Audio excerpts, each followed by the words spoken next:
అంతే కదైతే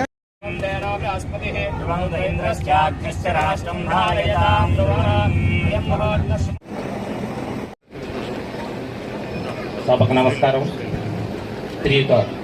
శ్రీమతి ఎమ్మెల్యే గారు తన విపిఆర్ అని చెప్పి ఇచ్చిన ఘనత ఎమ్మెల్యే గారికి మన గ్రామ తరఫున ప్రజల తరఫున బైపాస్ అయితేమి ఇంటర్నల్ కాలువలు అయితేమి ఎమ్మెల్యే గారు ఎంపీ గారు నిధులతోనే మనం ఈరోజు కాలువలు ఊరు నడిచిపోలేకపోతున్నాము. ఒకప్పుడు మన ప్రభుత్వం వచ్చిన 20 నెలల్లోనే మన ఎమ్మెల్యే గారు ఈ ఊరు పరిస్థితి 21 నెలలు అవుతుంది. వచ్చిన తర్వాత అది గత 5 సంవత్సరాల్లో అస్తవ్యస్తంగా ఉన్న ప్రభుత్వ వ్యవస్థని సరిదిద్దుకొని మన ప్రియతమ ముఖ్యమంత్రి చంద్రబాబు నాయుడు గారు ఒకవైపు సంక్షేమము మరోవైపు అభివృద్ధి రెండు సమపాలనలో తీసుకొస్తూ పేద ప్రజలకు అండగా ఉంటూ ఈరోజు ప్రభుత్వం ముందుకు తీసుకెళ్తున్నారు.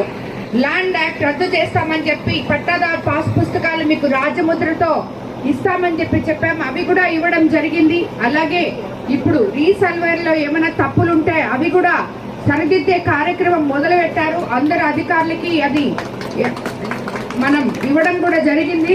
అవునా?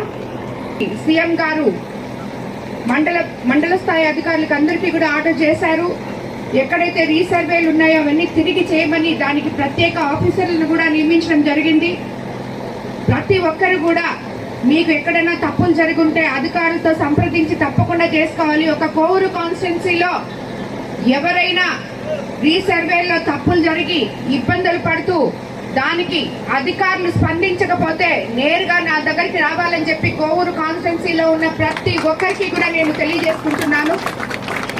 కాబట్టి అధికారులు కూడా చెప్తున్నాను, ఈ పత్రికా ముఖంగా ప్రతి ఒక్క అధికారి కూడా మీ దగ్గరికి ఎవరైతే రీసర్వేల్లో వాళ్ళకి అన్యాయం జరిగి వస్తాదో వాళ్ళకి వెంటనే మీరు ఒక టైం చెప్పి ఒక బాధ్యతాయుతంగా ప్రజల కోసం మిమ్మల్ని నియమించిన అధికారులుగా మీరు వాళ్ళ కోసం పనిచేయాలని చెప్పి కూడా మీకు అందరికీ నేను తెలియజేసుకుంటున్నాను.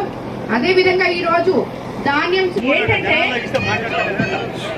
ఇంకా మనము 20 నెలలైంది అధికారంలోకి వచ్చి, అంతకు ముందు వేరే ఇప్పుడు మన అదృష్టం ఏంటంటే ముఖ్యమంత్రి చంద్రబాబు నాయుడు గారి సంక్షేమము అభివృద్ధి సమపాలనలో చేస్తున్నందువల్ల ప్రతి గ్రామంలో అభివృద్ధి పనులకి నేను ప్రతిరోజు ఏదో ఒక గ్రామానికి పోతూనే ఉంటాను. కాబట్టి ఈ గజమాలలు ఈ పెద్ద పెద్ద హంగామాలు బొకేలు శాల్వాలు ఇవన్నీ మాని మనం సంతోషం ఏంటంటే ఒక పని మనం చేసుకోగలుగుతున్నాం.